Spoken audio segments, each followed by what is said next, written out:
امام قاسم اپنے چچا امام حسین کے پاس آ کر کہتے ہیں چچا جان، جب سے میرے بابا کی شہادت ہوئی اس دن سے لے کے آج تک میں نے آپ سے جو مانگا آپ نے عطا کیا، چچا آج ایک چیز مانگنے آیا۔ مولا حسین نے کہا آج اپنے مظلوم چچا سے کیا سوال کرو گے قاسم، کیا مانگو گے؟ یہ مدینہ تو نہیں، کربلا کے ریگزاروں پر کیا سوال کرنا چاہتے ہو؟ تو امام قاسم نے کہا چچا سب جاتے ہیں میدان میں، مجھے بھی جانے دیں، میں بھی جانا چاہتا ہوں جان دینے کے لیے۔ امام نے فرمایا قاسم اتنے دکھ تو نہ دو، اتنے صدمے تو نہ دو، لاشیں اٹھا اٹھا کر کے لاتا ہوں، صدموں کے بوجھ تلے دبا جاتا ہوں۔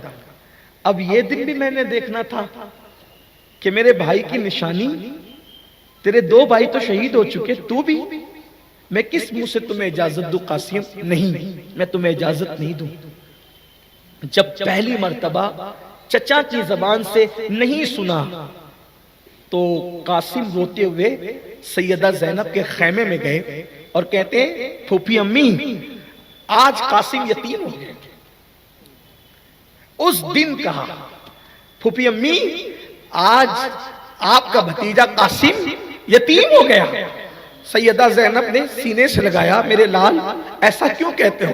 کہا پھوپھی جب سے حسن شہید ہوئے تھے آج تک کبھی خیال نہ آیا کہ قاسم یتیم ہوا، کیونکہ جملے مکمل ہونے سے پہلے ہر مراد پوری ہوتی تھی۔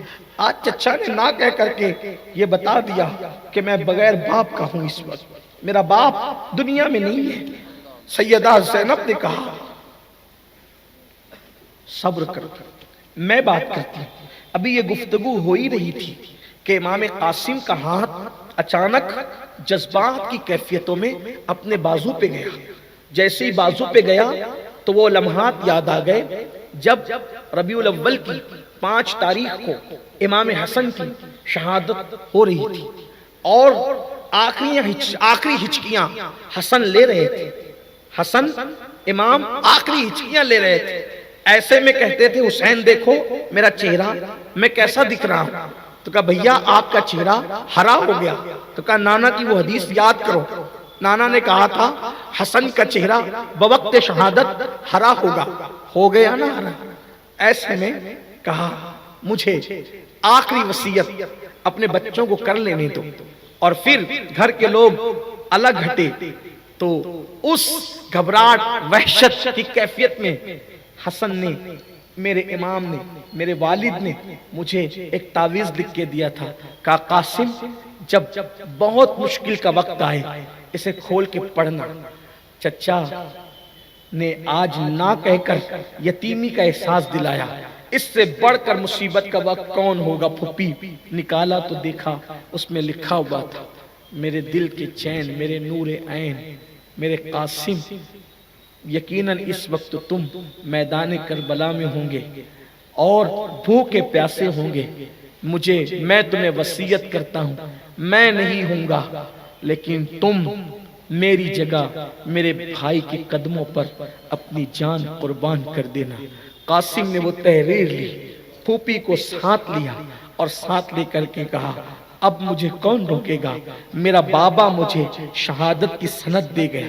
امام قاسم امام حسین کے پاس آئے، چچا یہ دیکھو شہادت کی سند لایا ہوں۔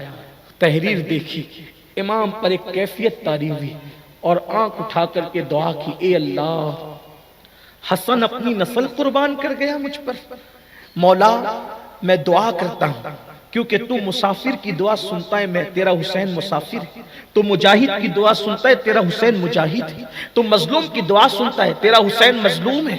مولا جمعہ کے دن دعا قبول ہوتی ہے، یہ وقت جمعہ کا وقت ہے، جب تک دنیا قائم ہے نسل حسن بھی قائم ہے۔ امام حسین نے دعا کی تھی، امام حسین نے دعا کی تھی حسن کا نام باقی رہے، حسن کی نسل باقی رہے۔ پھر حسین پاک کو بتایا گیا تیرے بھائی حسن کی نسل میں ایسے کو پیدا کریں گے کہ جو مقام نبیوں میں تیرے